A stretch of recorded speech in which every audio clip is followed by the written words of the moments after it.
네,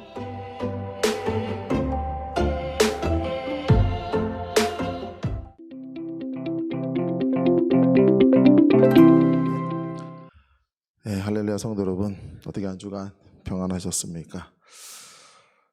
오늘 말씀은 우리가 창세기 우리 13장 말씀을 통해서 우리가 인생을 살아가면서 무엇을 쫓을 것인가, 좀 다른 말로 하면 어떻게 살아가는 것이 바람직한가 라고 하는 그러한 이야기를 오늘 말씀을 통해서 한번 생각해 보는 시간이 되었으면 좋겠습니다.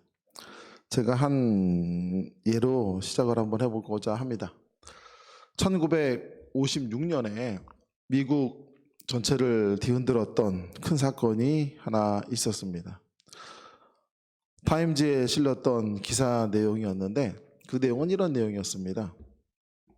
침례교회 한 선교사가 5명의 젊은 선교사들이 그 에콰도르라고 하는 그 미 선교 종족, 그러면서 호전적이고 한 번도 외래 문명과 접하지 않았던 그러한 아우카족이라는 족이 있었다고 합니다. 그 족에 들어가서 그들이 하나님의 복음을 전하기 위해서 그곳을 떠납니다. 그리고 안타깝게도 그 마을로 들어가기도 전에 해변가에서 그 부족의 사람들에 의해서 무참하게 살해당하는 그러한 사건이었습니다. 수색조가 찾아가서 그들을 시신을 수습하게 되었고, 그들이 수습하는 과정 속에서 주머니에서 각 사람마다 곤충 한 자루씩이 있었던 것을 발견하게 되었습니다. 그런데 그들은 자신의 신변 보호를 하지 아니하고 그저 아우카족에 의해서 살해당한 그러한 내용이지요. 이 내용이 전파를 타고 혹은 신문지상을 통해 가지고 보도가 되었습니다. 이 신문기자가 이 기사를 이야기하면서 많은 성토를 합니다. 이런 이야기를 했습니다. 무엇 때문에 이 미국의 이 젊은 청년들이 이러한 곳에 가서 왜 무모한 짓을 하는가? 라고 하는 질문을 던집니다. 왜 이러한 무모한 짓을 하는가? 그 또한 두 번째로 이런 얘기를 합니다. 이 젊은 청년들이 이곳에 가서 죽는 것이 얼마나 불필요한 낭비인가? 라는 이야기죠. 그리고 또 한 가지 얘기를 합니다. 전도유망한 젊은이들, 앞으로 살아갈 날이 많고 그들의 꿈을 펼칠 일이 정말로 많은 그런 젊은 친구들이, 젊은 사람들이 이 남미의 이름 모를 지역에 가서 꽃도 한번 피워보지 못하고 그렇게 죽음을 당해야 된단 말인가 라고 하는 기사 내용이었습니다. 이 내용을 말하면서 그야말로 당시에 많은 교회들이 어려움을 겪기도 합니다. 왜? 도대체 무엇 때문에 이곳에 가서 복음을 꼭 전해야 되는가 라고 하는 질문이죠. 이 사건은 이렇게 마무리가 되는 듯 싶었지요. 그런데 그리고 또 2년이 지나고 나서 1958년입니다. 1958년에 5명의 여인이 그 아우카족 마을에 도착하는 사건이 이어집니다. 그 부족의 사람들은 어느 날 백인 여성 5명이 왔는데 그야말로 여성들을 죽일 수가 없으니까 그 마을에 살도록 허락을 하게 되었고, 그 여인들은 그 마을에 와가지고 부족 사람들을 도와주고 그들에게 많은 어려운 일을 또한 해결해 줍니다. 농사를 짓기도 하고요. 어디 그뿐입니까? 아이를 낳을 때 아이도 받아주기도 하고요. 상처 난 걸 싸매주기도 하고요. 감염도 고쳐주고요. 그야말로 그 마을의 천사와 같은 존재들로 나타난 것이지요. 자, 이 사람들은 누구일까요? 바로 이 죽었던 5명의 선교사들의 아내들이지요. 이 아내들은 2년간 준비를 했다고 합니다. 그곳에 가서 무엇을 해야 될까? 밀림에서 살아남을 수 있는 방법, 새로운 농사를 짓는 방법, 아이를 받아주고 다친 사람을 치료해주고 이와 같은 것들을 배워서 그 마을로 향해서 가게 되었죠. 그리고 시간이 지나서 그 마을 속에서 이 여인들은 천사로 자리 잡게 되고 많은 사람들이 칭찬하게 됩니다. 추장이 어느 날 이들을 위로하는 유료를 만들어서 그들과 함께 하면서 질문을 하나 던지지요. 도저히 이해가 가지 않습니다. 왜? 도대체 이 여인들이 여기에 와서 이렇게 왜 봉사하고 헌신하게 됐는지 그 이유죠. 그래서 물어봐요. 왜 이곳에 오셔서 이렇게 힘든 일과 고된 일을 하게 되었느냐라고 하는 질문이었어요. 그 이야기를 듣고 그들의 리더였던 한 사람, 바로 엘리자벳이라는 분이 이야기를 합니다. 우리는 2년 전에 이 마을에 와서 하나님의 복음을 전하기 위해서 오려고 했던 선교사들이 있었는데 그들이 하지 못했던 것을 우리들이 이루기 위해서 이곳에 왔습니다 라는 이야기예요. 그리고 그들이 이런 이야기를 합니다. 그 하나님의 복음은 바로 무엇인가 하니 하나님은 당신들을 정말로 사랑하십니다 라는 이야기예요. 그리고 우리는 그 사랑이 무엇인지를 작게나마 실천하기 위해서 이곳에 와서 여러분들과 함께 했답니다 라는 이야기죠. 성도 여러분, 처음부터 사람들은 복음을 알지는 못하죠. 전하는 사람이 복음을 대신합니다. 전하는 사람의 모습을 보고 추장과 그 마을에 있는 모든 사람들이 복음을 받아들이게 되죠. 왜? 당신들이 믿는 그 하나님이라면, 당신이 믿는 예수님이라고 한다면 우리는 정말로 믿을 수 있다라는 것 아니겠습니까? 그 놀라운 일이 벌어집니다. 그렇게 선교사를 죽였던 4명의 그 마을의 사람이 오히려 말씀을 전하는 목사가 되었다라고 하는 이야기입니다. 이거는 만들어진 것이 아니고 사실을 그대로 전달한 것이고요. 이 사건은 여기서 끝나지는 않고요. 그렇게 해서 시간이 지나서 고국으로 돌아온 이 엘리자벳 여인이 이 기사를 썼던 타임즈 기사에게 한 편의 편지를 보내게 됩니다. 그 편지를 보냈는데 그 편지의 내용 속에는 이런 내용이 쓰여 있었습니다. 내가 슬픔 가운데 쌓여 있어서 그렇게 절망 가운데 쌓여 있었지만 나로 하여금, 우리로 하여금 밀림으로 보내게 되었던 죽은 남편의 일기장 글이 있어서 이 글을 당신에게 보내줍니다 라고 하는 내용이었어요. 그 내용은 어떤 내용? 이런 내용입니다. 영원한 것을 위해서 영원하지 않은 것을 버리는 사람을 어리석다라고 하지 마라. 누군가는 해야 할 일을 실행하더라도 그 일의 마무리는 하나님께서 하신다 라는 이야기였어요. 사실 너무 어려운 이야기죠. 도대체 영원한 것은 무엇이고 영원하지 않은 것은 무엇이며 누군가 해야 할 일을 실행한다는 건 무엇이고 마무리를 하나님께서 하신다는 게 무엇일까요? 어쩌면 이 한 문장은 우리 모두에게 던지는 질문과 같은 문장입니다.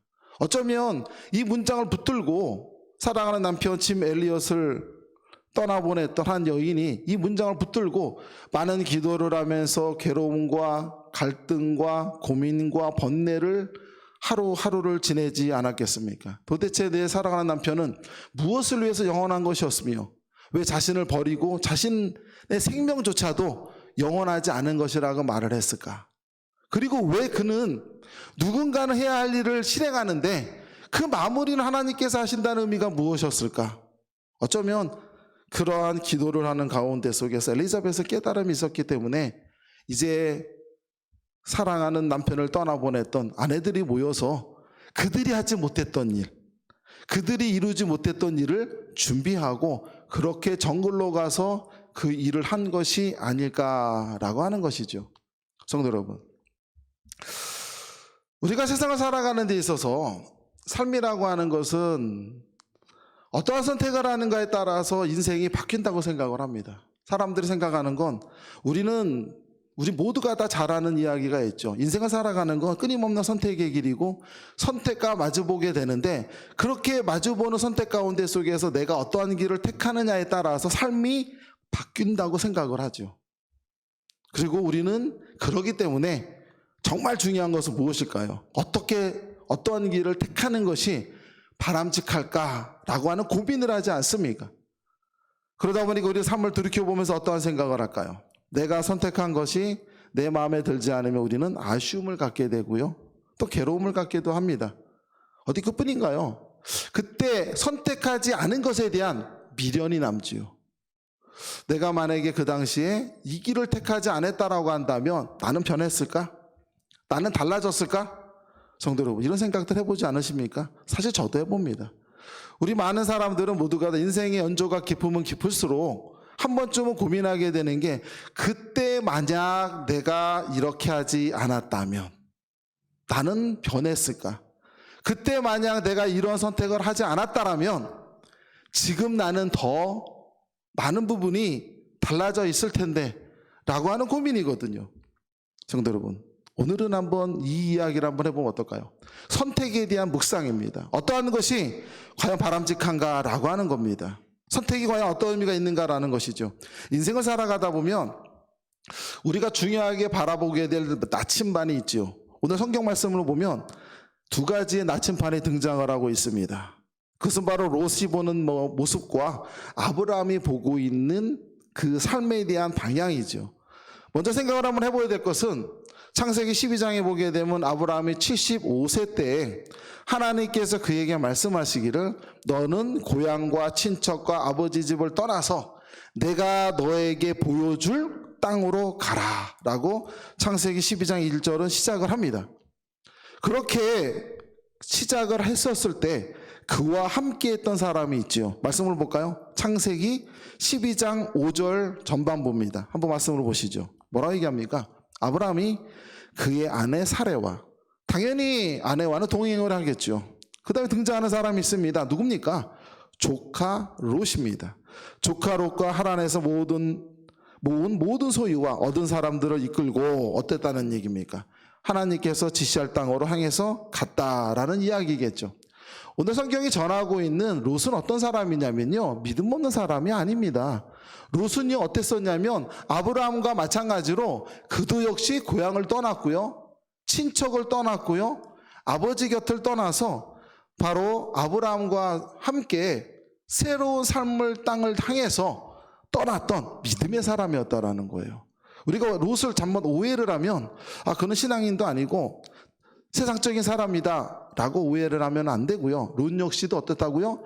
믿음이 깊은 사람이었다라는 걸 우리는 잊어서는 안 된다는 것이죠. 당시 세상에서 본집을 떠나고 친척을 떠나고 아버지 집을 떠난다라고 하는 건 자신이 가질 수 있는 모든 배경을 버리고 떠나는 것이기 때문에 굉장히 어려운 선택일 수밖에 없습니다. 그러나 하나님께서는 이들의 선택에 큰 축복을 하시죠. 우리 너무나 잘 압니다. 너무나 큰 축복을 하셔서 복이 더하게 되고 그들 각 부족은 서로 크게 번성하게 되어서 이젠 더 이상 동행할 수가 없어서 서로 나뉘어지는 선택의 기로에 놓여 있게 되지요. 자, 선택의 기로입니다. 하나님께서 이야기합니다. 아브라함아, 롯아, 너희가 이제 번성하였고 이제 많은 부를 이루었기 때문에 같은 장소에 있지 말고 이제는 어떠라고 합니까? 서로 나뉘어져서 각자의 길을 가라 라고 하는 말씀이었고 이제는 선택의 길에 놓이게 되지요. 한번 말씀을 한번 보시죠. 창세기 13장 9절 말씀입니다. 아브라함의 이야기를 한번 보시죠. 너의 앞에 온 땅이 있지 아니하냐? 롯에게 하는 이야기예요. 나를 떠나서 가라. 너가 좌측을 택한다면 나는 우로 갈 것이고 너가 우로 간다고 한다면 나는 좌측으로 가리라 라고 하는 이야기예요. 성도 여러분, 이 말씀의 의미를 우리는 정말 깊게 생각을 한번 해야 될 것 같습니다. 왜 그러냐면요, 이건 단순히 선택의 문제가 아니라는 겁니다. 아브라함이 이야기하고 있는 이 말 속에는 아브라함이 가지고 있는 생각이 있고요, 그의 인생관이 있고요, 그의 삶의 방향이 분명히 나와 있거든요. 그리고 여기서 전하고 있는, 롯에게 전하고 있는 이 한 문장밖에 되지 않는 글이지만 이 글 속에는 아브라함이 갖고 있는 롯에 대한 마음이 분명히 담겨져 있다라고 하는 겁니다. 먼저 생각할 수 있는 건 그럴 거예요. 선택권은 누구에게 줍니까? 롯에게 줍니다. 함께 했던 롯이고요, 가정은 두 집을 떠나서 자신을 택했던 롯을 향한 사랑의 마음을 가지고 그에게 줬던 선택권이지요. 그리고 우리는 생각을 한번 해봐야 됩니다. 왜 롯에게 선택권을 줬을까라고 하는 얘기죠. 성도 여러분, 이 질문 속에는 어떤 의미가 있다고 생각하십니까? 첫 번째입니다. 좌측이든 우측이든 하나님께서 분명하게 축복하신 땅이 둘 중에 하나 속에 존재한다 라고 하는 의미로 생각되십니까? 좌측으로 가든 우측으로 가든 선택의 기로가 서 있는데 어느 쪽을 택하든지 간에 성공의 길이 있고 행복의 길이 있고 하나님의 축복의 길이 존재하고요, 다른 한 길은 멸망의 길과 저주의 길이 존재한다라고 하는 이야기입니다. 그렇게 생각하십니까, 성도 여러분? 두 번째는 어떨까요? 더 황당한 얘기일 수도 있습니다. 너가 어느 길을 선택하든지 간에 성경에서 이야기하는 건 무엇을 선택하는 거 아니? 아브라함은 성공하게 되지만 축복을 받지만 롯은 멸망하는 걸 우리는 알고 있지요. 그러면서 우리 그 생각을 합니다. 너가 어느 쪽을 선택하든지 간에 하나님께서 내게 복을 주시면 왔기 때문에 내가 가는 길이 곧 복의 길이다 라고 생각을 했을까요? 아마 그렇지는 않을 겁니다. 왜? 사랑하는 롯이잖아요. 자기를 따랐던 아들과 같은 존재 아닙니까? 그런 마음을 갖지 않으셨을 거예요. 성도 여러분, 이건 어떻습니까? 우리가 좌를 택하든 우를 택하든 하나님께서는 다 복을 주신단다. 성도 이런 생각을 한번 해보셨습니까? 너가 좌를 택하고 내가 우를 택하고 혹은 너가 우를 택하고 내가 좌를 택하든 선택이 문제가 아니라 이미 하나님께서는 우리에게 복을 다 주셨단다. 그러므로 너는 어디든지 택하거라. 이런 뜻은 어떻습니까? 저는 아브라함의 말은 이 이야기라고 저는 생각을 합니다. 왜 그런 거 아니? 이건 선택이 문제가 아니라고 하는 겁니다. 우리가 생각을 하는 건 인생은 선택의 문제로 생각을 하죠. 올바른 선택이 존재하고 나쁜 선택이 존재한다고 생각을 합니다. 그렇기 때문에 우리는 무엇은 만남을 갖든지 간에 우리가 무슨 일을 하든지 간에 생각이라는 거라고 계산이라는 거라고 충분히 따져보죠. 따져봐서 어떤 길을 갈 때 더 빠르게 갈 수 있고 더 옳은 길이고 내게 이익이 되는가를 생각을 한다라는 겁니다. 우리가 바라보는 건 눈에 보이는 것, 현실적인 가치를 바라보죠. 이것은 바로 뭘까요? 현재입니다. 성경이 우리에게 전하고 있는 것은 뭐냐면요, 우리가 뭐든지 선택하는 건 현재적인 가치를 바라보고 우리의 삶의 길을 선택한다라는 거예요. 누구의 눈을 통해서? 바로 내 눈을 통해서 선택한다라는 거거든요. 아브라함이 우리에게 보여줬던 삶의 방식은 바로 무엇이었냐면요, 내가 선택을 무엇을 하든지 간에 내가 어떠한 길을 선택을 하든지 간에 내가 선택하는 것이 중요한 것이 아니라 내가 택한 그 길에 하나님과 어떻게 할 것인가, 이게 중요하다라는 얘기입니다. 이 부분을 깨닫지 못했을 경우에는 어떤 길을 가든지 간에 의미가 없다라는 것이죠. 이제 이 말씀을 생각하면서 아브라함이 롯에게 전한 이야기를 생각하면서 우리 롯의 이야기를 한번 보시죠. 창세기 13장 10절로부터 11절입니다. 롯이 눈을 들어 요단 지역을 바라본 적 수알까지 온 땅에 물이 넉넉하고, 여호와께서, 성경 말씀은 참 재밌습니다. 왜 그러냐면요, 굳이 안 넣어도 될 것 같은데 이 말씀을 넣었어요. 의도가 있다라는 거죠. 볼까요? 여호와께서 소돔과 고모라를 멸하시기 전이었으므로. 이 말씀을 넣었다는 얘기는 눈에 보이기에 너무나도 좋았다라는 거예요. 풍성했다라는 거죠. 이 길을 가게 되면 마땅히 성공하고요, 이렇게 살면요 당연히 모든 사람들이 부러워하고 모든 사람들이 보더라도 야, 이 길이야말로 바람직한 게 성공의 길처럼 보이는 바로 그 길이었던 거예요. 누구 눈에? 롯의 눈에 그랬다라는 거죠. 롯의 눈에 그랬다라는 거죠. 그래서 그는 뭐라 얘기합니까? 여호와의 동산 같고 애굽 땅 같았더라. 당시 애굽은 세상의 중심입니다. 그러므로 롯이 바라봤을 때 그 지역을 보면서 뭐라고 생각했냐면 정말로 번성할 수밖에 없는 땅이었다라고 확신했다라는 거예요. 그래서 11절에 뭐라고 얘기합니까? 롯이 요단 동쪽을 택해서 동으로 옮기니 그들이 서로 떠난지라. 아브라함은 어땠을까요? 당연히 서쪽을 택했겠죠. 결론은 뭡니까? 롯이 택했던 거는 현재적인 상황 속에서 바라봤을 때 어떤 것이 올바르고 어떤 것이 축복받을 장소인지를 먼저 생각을 한 거죠. 우리가 생각하는 건 바로 뭐냐면요, 선택이라고 하는 건 반드시 올바른 길이 먼저 있다라고 하는 게 선제되어 있을 때 가능한 얘기입니다. 우리가 인생의 길도 선택을 하게 되면 이 길을 택할 때에 내게 복이 되기 때문에 이 길을 택한다고 생각을 하죠. 바로 무엇입니까? 좋은 길이 있고요, 좋은 장소가 있고요, 축복된 인생이 있고요, 복된 길이 있다고 생각을 합니다. 그 길이 이 길인데 내가 이걸 선택하지 못해서 내가 갔던 길은 패망의 길이었고 실패의 길이었고 돌아간 길이었고 인생이 후퇴했다고 생각을 하죠. 왜? 올바른 선택이 아니니까. 그러면서 후회를 하죠. 그게 바로 오늘 선택에서 나오는 하나의 중요한 포인트라는 겁니다.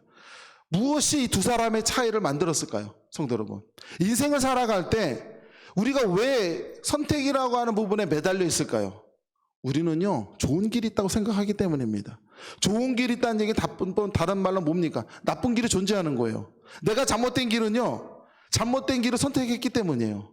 내가 실패했던 거는 내가 실패한 길을 택했기 때문이에요. 그때 다시 돌아가서 만약 내가 이 길이 아니라 다른 길을 택했더라고 한다면 내 인생은 바뀌었을지도 모른다라고 우리는 미련을 갖게 된다는 것이죠. 성도 여러분, 그렇게 생각하십니까? 오늘 아브라함과 롯이 우리에게 보여주는 건 두 가지 길이에요. 롯도 하나님 믿었던 믿음의 사람입니다.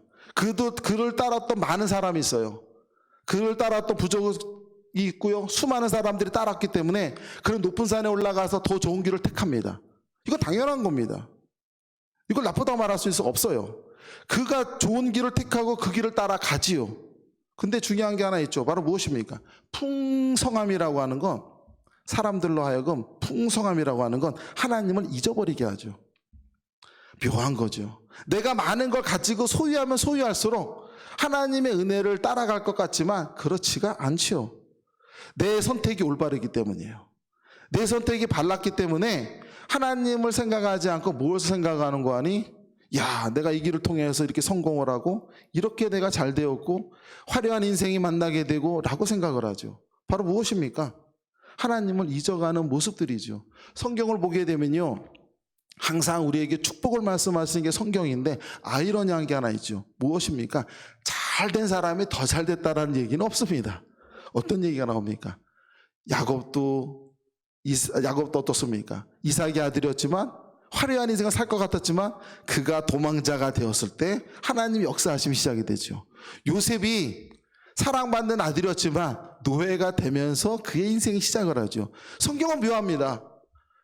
올바르지 않은 선택 같은데 그 선택이 옳았다고 이야기해요. 결국은 무엇이냐면요, 선택은 중요한 게 아니라는 겁니다. 우리가 어떠한 길을 택하는가, 내가 삶이 하나님의 은혜 가운데 속에서 좋은 부모 만나고 좋은 가정에 성장을 해서 좋게 나가는 그 길을 가는 것이 축복된 길이다라고 말할 수 없다라는 거예요.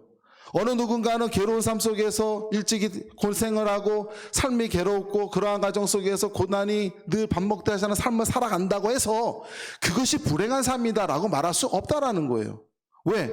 정말 중요한 건 뭐냐면요, 눈에 보이고 계산되어지는 가치가 아니라 그의 삶 가운데 하나님이 동행하는가, 그의 삶 가운데 하나님이 동행하지 않는가, 하나님의 동행함을 아는가, 하나님의 동행함을 모르는가에 따라서 인생이 바뀐다라는 거죠. 오늘 롯과 아브라함이 우리에게 보여주는 삶의 가치는 바로 이런 겁니다. 롯은 믿음이 있었으나 그에게 선택의 문제에 놓여 있을 때 그는 최선을 다해서 좋은 땅을 택하고자 노력을 합니다. 잘못되지 않았죠.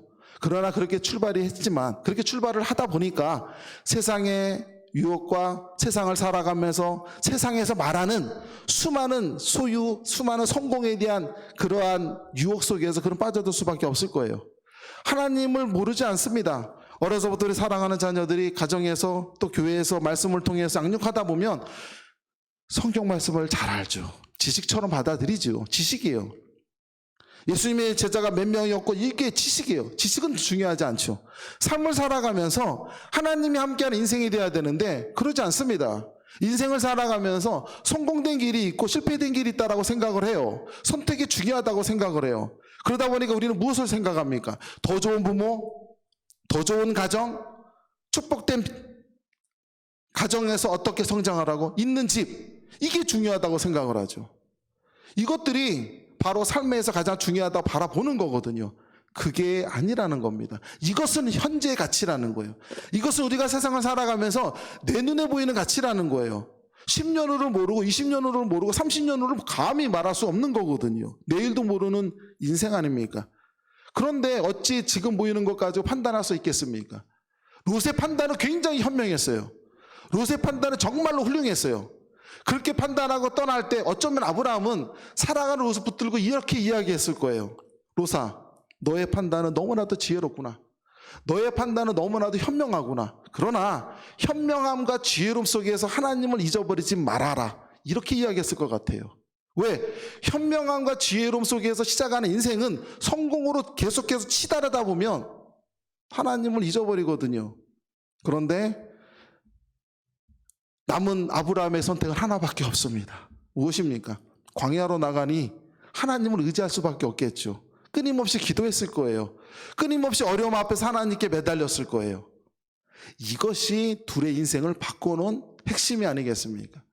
성도 여러분, 오늘 이 시점에서 한 선교사의 일기장에 기록됐던 내용을 한번 돌이켜보기를 원합니다. 도대체 영원한 것을 위해서 영원하지 않은 것을 버릴 수 있는 사람은 어리석다라고 말하지 말라. 과연 이런 말할 수 있는 사람이 이 세상에서 얼마나 있을까라고 하는 겁니다. 우리는 이렇게 쉽게 말할 수 있어요. 한 젊은 청년이 뜨거운 열정과 믿음에 대한 열정으로 생명을 헛되이 던지면서 그의 삶을 그렇게 살아갔구나 라고 말할런지도 모릅니다. 그러나 하나님께서 모든 것을 마무리하신다라고 하는 그의 믿음과 신념은 결국 하나님을 움직이게 했던 것이고, 사랑하는 아내의 손을 통해 가지고 무엇입니까? 그가 이루고자 했던 뜻을 하나님을 통해서 이루게 되는 것 아니겠습니까? 성도 여러분, 성경에도 이와 같은 내용이 하나 나와 있습니다. 말씀을 한번 볼까요? 사도행전 7장 60절입니다. 그리고 8장 1절에 보면 이어지는 말씀이 하나가 있는데 이런 얘기죠. 무릎을 꿇고 크게 불러 이르되 주여 이 죄를 그들에게 돌리지 마옵소서. 이 말을 하고 자니라. 스데반 집사의 순교 장면입니다. 그러고 나서 8장 1절에 뭐라 얘기합니까? 사울은 그가 죽임당함을 마땅히 여기더라. 성도 여러분, 스데반 집사와 사도 바울, 바로 이 두 사람이 만나는 장면이죠. 한 사람은 순교자였고요, 그리고 한 사람은 죽어가면서 자기를 죽이는 사람들을 향해서 기도하고 그 앞에 수장이라고 말할 수 있는 사울은 너무나도 그의 죽음을 당연히 여기는 그 장면이 성경에서 우리에게 보여주고 있습니다. 한 사람의 믿음과 신념이 영원한 가치, 하나님의 복음과 하나님의 뜻과 하나님의 사랑이 이 땅에 전파되어지는 걸 너무나 소중히 여겼던 한 사람의 믿음의 순교가 그렇게 죽어갔을지라도, 어쩌면 그 장면에서만 멈췄다고 한다면 그의 죽음은 헛될 수도 있습니다. 뭐하러 저렇게 죽을까? 차라리 살아서 말씀을 전하고 복음을 전하는 게 더 큰 열매를 맺지 않을까라고 말할런지도 몰라요. 그러나 영원한 것을 위해서 자신의 생명을 던졌던 스데반 집사의 이와 같은 순교가 그 다음에 어떤 일이 벌어집니까? 하나님이 그 일을 마무리하시죠. 실행한 건 사람이 한 거예요. 이와 같은 결단을 가지고 믿음을 가지고 믿음의 결단을 했는데 이 결단이 열매로 되게끔 한 건 누구냐면 하나님이었던 거죠. 하나님이 이제 사울을 바울로 만드십니다. 스데반 집사에 향했던 그 믿음의 기도가 사울을 일으키는 거죠. 바울로 변하게 합니다. 하나님의 움직여요. 그리고 그 하나님이 누구를 세웁니까? 바울로 그를 세워서 우리가 너무나도 잘 알고 있는 믿음의 거대한 열매를 맺게 하는 것 아니겠습니까? 성도 여러분, 마무리는 주께서 하시는 겁니다.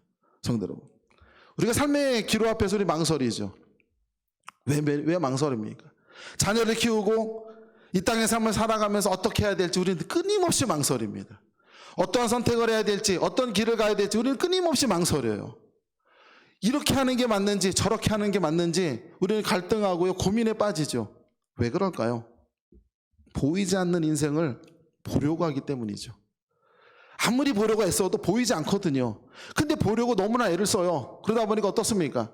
미래의 삶을 조금이라도 예측하기 위해서 보려고 하니까 계산하게 되고 생각하게 되고요, 끊임없이 뭔가 찾아보게 되고요, 끊임없이 알아봐요. 그래서 달라지는 건 뭐가 있을까요? 내 마음이 좀 평안하겠죠. 누군가가 말해줍니다. 야, 그 길이 옳은 것 같아. 갑자기 위로를 받죠. 사람이 굉장히 약한 존재거든요. 사실 아무것도 아닌데 한 사람의 말이 나를 위로를 주죠. 왜? 그 얘기를 들으면서 어떤 생각을 합니까? 그래, 내가 잘 살고 있구나. 황당하지 않습니까? 갑자기 내게 위로했던 그 사람이 내 인생의 주인이 돼버려요. 그만큼 인생이 약하다는 거예요. 왜 그러냐고요? 보려고 하기 때문에요. 그러나 오늘 아브라함이 우리에게 무엇을 얘기합니까? 인생은 올바른 선택은 존재하지 않는다라는 거예요. 올바른 선택이 있는 것이 아니라 그냥 삶의 선택이 존재하는 거죠. 우리는 살아가면서 선택을 하는 거예요. 인생의 선택이에요. 삶의 선택이에요. 내가 선택하고 싶어서 선택한 게 있고요, 어떨 때는 끌려가면서 택한 것도 있거든요. 그냥 옳은 길이 있고 실패의 길이 존재하는 게 아니라 살다 보니까 그렇게 살게 될 수도 있어요. 그러나 중요한 것은 바로 무엇입니까? 내가 택했던 그 길 가운데 속에서 내가 하나님의 뜻 안에 머물고 하나님과 함께하고 주님과 동행하는 삶을 살아간다면 그 길이 바로 하나님에 의해서 마무리가 된다라는 것 아니겠습니까? 그것을 우리에게 아브라함은 보여주고 있는 겁니다. 성도 여러분, 앞으로도 우리는 자녀를 키우고 그들과 함께 삶을 살아가면서 그들에게 선택에 대해서 이야기를 해주실 거예요. 많은 걸 가르칠 거고요. 배우게 해야죠. 재물이 많은 집안 부럽습니다. 좋은 대학교를 나오고 자녀가 훌륭하게 공부하고 정말 잘 풀려가는 거, 장년이 부럽죠. 능력 있는 부모 얼마나 좋습니까? 뭐 좋은 배우자를 만나고 부족한 게 없어요. 다 가졌어요. 정말 다 가졌어요. 그런 사람 만나면 부럽잖아요. 세상에 성공을 다 쥔 것 같아요. 행복한 삶을 다 살 것 같아요. 그러나 이것은 지금 현재라는 겁니다. 이것은 지금 현재라는 것이고, 앞으로는 이렇게 가진 것 때문에 그는 하나님을 잊을 수도 있고요. 그렇게 잊어버렸기 때문에 그의 인생은 10년이 지나서 20년이 지나서 어떻게 바뀔런지 아무것도 알 수가 없다라는 거거든요. 성도 여러분, 우리는 그들을 부러워하지 마시고요. 정말로 우리가 부러워야 될 건 바로 무엇이냐면요, 하나님의 은혜 가운데 살아가는 삶이 얼마만큼 소중한지를 알고 깨달아가는 사람이 있다면 그러한 삶을 부러워해야 됩니다. 우리는 아브라함의 삶을 부러워하는 건 축복받아서 부러워하십니까? 그가 거부가 되고 그가 믿음의 조상이 되어서 부러워하십니까? 아니잖아요. 정말 부러워할 건 바로 뭐냐면요, 그의 삶이 하나님과 동행했던 삶이었다라는 거. 성도 여러분, 우리가 한 주간 생활하시면서 이제 다음 주는 추수감사주일입니다. 한 해를 생각할 때 도대체 하나님께서 축복해 주신 게 무엇인가 계수해 보세요. 별로 없습니다. 그러나 인생을 돌이켜보면서 별로 좋지 않고 힘들었던 것 꼽아보면요, 넘치고 넘치죠. 삶은 참 희한해요. 감사는 당연함으로 가고요, 괴로웠던 거는 끊임없이 머릿속에 남죠. 누군가에게 받았던 감사는 기억에서 잊어버리지만 내가 누군가에게 섭섭한 마음은 끊임없이 마음에 쌓이거든요. 사람이 그런 것 같아요. 우리가 한 해를 들켜보게 되면서 무엇으로부터 하나님께 복받고 은혜 받았는가를 따지지 마시고, 지금 이 순간에도 그래도 하나님 은혜 가운데 머물 수 있는 것이 은혜고, 그래도 지금 이 순간에 한 해가 마감하는 동안에서 그래도 하나님을 원망할 수 있는 자리에 있으니 얼마나 다행입니까? 오히려 하나님께 감사하시고, 그러면서 아브라함이 우리에게 던져줬던 질문처럼 너가 좌하면 나는 우할 것이요, 너가 우하면 나는 좌할 것이다. 하나님 우리에게 말씀하시는 거예요. 너는 어떤 거를 선택할 것이냐. 너가 백날 계산하고 백날 따져보고 백날 보더라도 어떤 길을 택하든지 간에 너 마음에 들지 않는 것 아니니, 그런 얘기 아닐까요? 하나님을 의지하시면서 하나님 바라보시면서 또 남은 한 해를 또 하나님께 맡기시는 귀한 우리 한길교회 성도들이 다 되시기를 주님의 이름으로 축원합니다.